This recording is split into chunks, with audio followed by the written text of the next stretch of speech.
Iran अपने शहीदों के खून का बदला जरूर लेगा, अपनी बच्चों की मौत का बदला जरूर लेगा। जिन जिन पड़ोसी देशों में अमेरिकी सैन्य ठिकाने हैं उन्हें तुरंत बंद कर दें, वरना वहां हमला झेलने के लिए तैयार रहें। स्ट्रेट ऑफ हॉर्मुज बंद है और आगे भी बंद रहेगा। यह बयान है ईरान के नए सुप्रीम कमांडर मुस्तफा खामेनेई का।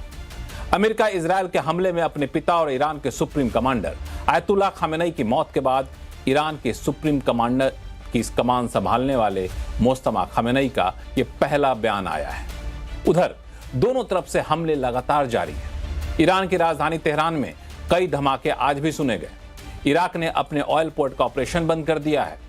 उधर अमेरिकी राष्ट्रपति ट्रंप ने फिर दोहराया है कि वो ईरान को परमाणु बम हासिल नहीं करने देंगे, मिडिल ईस्ट बर्बाद नहीं करने देंगे।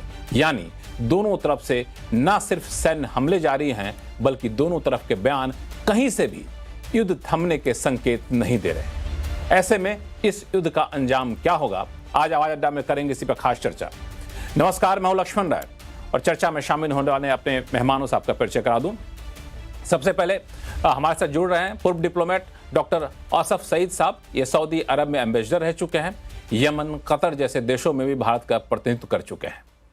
पूर्व डिप्लोमेट अचन मल्होत्रा जो आर्मेनिया और जॉर्जिया में भारत के एम्बेसडर रह चुके हैं। स्ट्रेटेजिक एक्सपर्ट कमर आगा साहब हैं।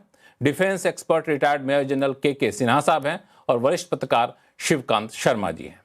लेकिन आप लोगों से चर्चा की शुरुआत करें, आप लोग हमारे साथ बने रहें। सबसे पहले चलते हैं दुबई, जहां से हमारे सिस्टर चैनल CNN न्यूज़ 18 के एडिटर होम अफेयर्स अरुणिमा जुड़ रही हैं। अरुणिमा, इस वक्त आप दुबई में हैं और अभी अभी कुछ देर पहले बयान आया है ईरान के नए सुप्रीम कमांडर का, जो ये कह रहे हैं कि जिन जिन पड़ोसी देशों में, खासतौर से खाड़ी के देशों में अमेरिकी सैन्य ठिकाने हैं, यूएस बेस है, या तो आप उनको तुरंत बंद कर दीजिए, वरना हम वहां पे हमला जारी रखेंगे। इसको कैसे देखा जाए, क्योंकि दुबई आसपास के इलाकों में लगातार जब से युद्ध शुरू हुआ है ईरान की तरफ से हमले जारी हैं। जी, और कल बीती रात और आज दिन भर में भी दुबई मीडिया ऑफिस ने कंफर्म किया है कि ईरान की तरफ से लगातार ड्रोन्स का इस्तेमाल किया जा रहा है। पहले यहाँ का इन ड्रोन हमलों का फोकस सिर्फ दुबई का एयरपोर्ट था, बट अब अगर आप देखें तो इनकी जो इकोनॉमी है, जो कोर इकोनॉमी है यूएई की, इसके कुछ सेक्टर्स पे भी ईरान जोर आजमाइश कर रहा है। और दुबई मीडिया ऑफिस लगातार ये कह रही है कि हमने इन सारे अटेम्प्ट्स को ध्वस्त किया है, किसी को ज्यादा जानमाल की नुकसान कुछ भी नहीं हुआ है, लेकिन इसका जो असर हो रहा है वो है परसेप्शन मैनेजमेंट पे। एक सेंस ऑफ अनईज है। लोग जो है वो ये तो मान रहे हैं कि दुबई के वो साथ खड़े हैं, खास करके जो भारतीय मूल के लोग हैं, कि इस टेंशन की घड़ी में वो दुबई के साथ खड़े हैं। लेकिन ये भी बात सही है कि कुछ तो बदल गया है दुबई में। आज जैसे सिटी बैंक के कुछ कस्टमर्स ने दुबई में हमें मैसेजेस दिखाए कि उनको अलर्ट आए हैं सिटी बैंक की तरफ से कि इस वीकेंड पे बैंक को बंद कर दिया गया है।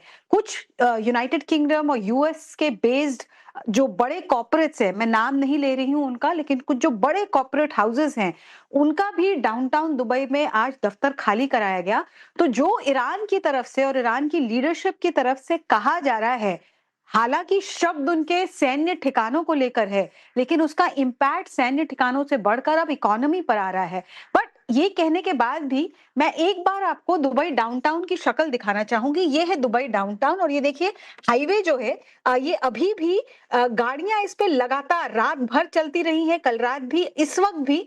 लोगों की अगर माने तो ट्रैफिक शायद थोड़ा कम है, लेकिन आप नीचे देखें, उसके ठीक नीचे साइकिलिस्ट साइकिलिंग कर रहे हैं, जिनको जॉगिंग करना है वो जॉगिंग कर रहे हैं, कुछ माता पिता हैं जो अपने बच्चों के साथ घूम रहे हैं। तो दुबई डाउनटाउन की ये शक्ल है। बुर्ज खलीफा भी अपने पूरे शबाब पे खड़ा है यहाँ डाउनटाउन पे। तो इसेंशियली जो जो मूड है यहाँ पे वो एक अनसर्टेनिटी का तो है। वो ये मान रहे हैं कि कुछ अनसर्टेनिटी है, लेकिन ईरान के इन अग्रेसिव बयान के बावजूद उनको भरोसा है कि यूएई का वक्त अभी बहुत लंबा है और यूएई की गवर्नमेंट यहाँ की इकोनॉमी को, यहाँ के लोगों को कुछ ना कुछ रास्ता जरूर दिखाएगी। बिल्कुल, एक सवाल और आपसे ले लूं, फिर मैं अपने बाकी मेहमानों के पास जाऊंगा कि वहां के लोग क्या सोच रहे हैं। क्या वाकई ईरान जिस तरीके से कह रहा है यूएस बेस को बंद कर देना चाहिए, उस सरजमी को ईरान पर हमले करने के लिए इस्तेमाल नहीं करने देना चाहिए, या फिर ऐसा नहीं है? देखिए, यहाँ के जो लोग हैं, वो किसी भी तरीके से कोई भी साइड लेने को तैयार नहीं है। एक ही साइड उन्होंने चुना है, वो है यूएई का साइड, वो है दुबई का साइड। आपको ये भी मानना पड़ेगा कि यहाँ का जो सिस्टम है वो भारत से थोड़ा अलग है। यहाँ की मीडिया, यहाँ के लोग सिर्फ उसी को फॉर्मली ऑन रिकॉर्ड कहते हैं, जो दुबई के अथॉरिटीज़ कहते हों। और बार दुबई के अथॉरिटीज़ की तरफ से ये मैसेज आ रहा है कि कोई भी वीडियो अगर आपको अपने आंखों से कुछ नजर भी आ रहा है और उसको आपने कैमरे में कैद कर लिया है तो उसको आगे शेयर मत कीजिए। कुछ खबरें ऐसी हैं कि एक ब्रिटिश नागरिक को हिरासत में भी लिया गया है कुछ ऐसे वीडियोस दिखाने के लिए, और ऐसे वीडियोस के बारे में अलर्ट बार बार आ रहा है। लोगों को चिताया जा रहा है अथॉरिटीज की तरफ से कि जो भी ऑफिशियली कहा जा रहा है आप सिर्फ उसी को सच मानिए और उसी को आगे बढ़ाइए। तो यहाँ अगर आप लोगों से पूछिए कि वो साइड चुने कि वो ईरान के साइड है या अमेरिका के साइड है, उनका जवाब होगा हम यूएई के साइड है। हमने खास करके भारत मूल के जो नागरिक हैं वो यही कहेंगे कि हमने कोविड के बाद भी यूएई को बाउंस बैक करते हुए देखा है और हम अभी भी उम्मीद कर रहे हैं कि इस सेटबैक के बाद बाउंस बैक जरूर होगा।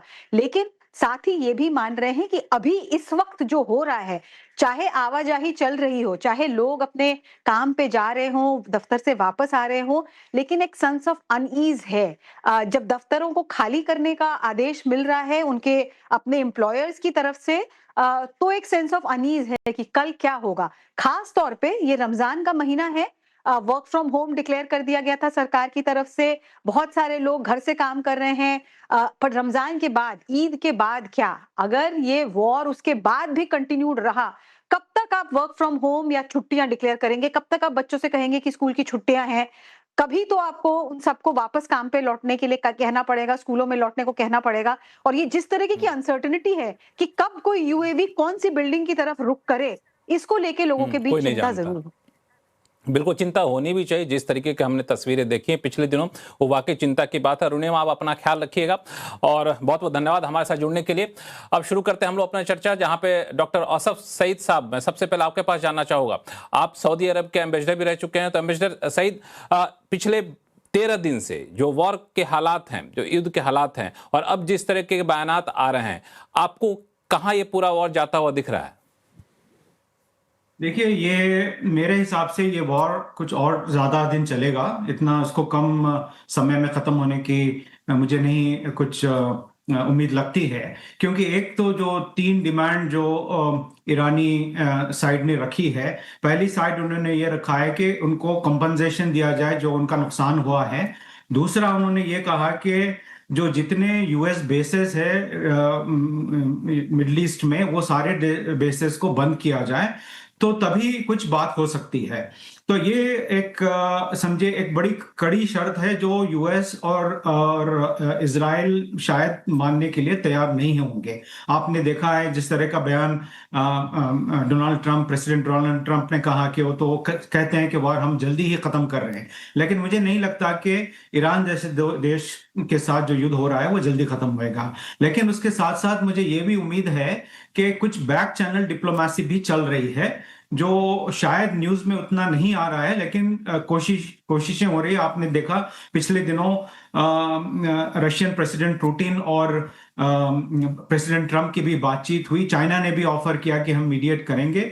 इस बीच ओमान भी अपनी कोशिश कर रहा है। ओमान एक बहुत पहले से एक मीडिएटर का रोल अदा कर रहा है। तो उम्मीद ये है कि सारे जो खाड़ी के देश है, इन तीनों वॉरिंग साइड्स जो यूएस, इजराइल और ईरान पे, ये दबाव डालेंगे कि इस युद्ध को खत्म करे, एटलीस्ट एक किस्म की आप समझे सीज फायर के लिए कुछ काम करे।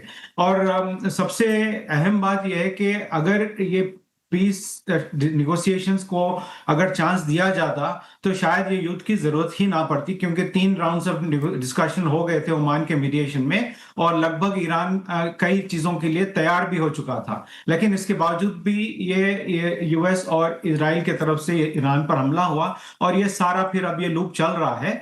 तो देखिए, दोनों तरफ अब ईरान के लिए तो कुछ और नुकसान होने के लिए बाकी नहीं है, तो इनके लिए एक एग्जिस्टेंशियल क्राइसिस है, वो लड़ते रहेंगे जब तक कि उनको ये लगे कि वो ये जो रेजीम चेंज की बात हो रही है और वहां पर एक रेवोल्यूशन की बात कर रहे हैं, अवाम को लोग कह रहे हैं कि यूएस और इजराइल के गवर्नमेंट के ऑफिसर्स टेक ओवर कर लो। ये सब चीज़ों से जब ये उनको इत्मीनान होगा कि ऐसी चीज़ कोई नहीं होगी, तब शायद वो राजी होंगे।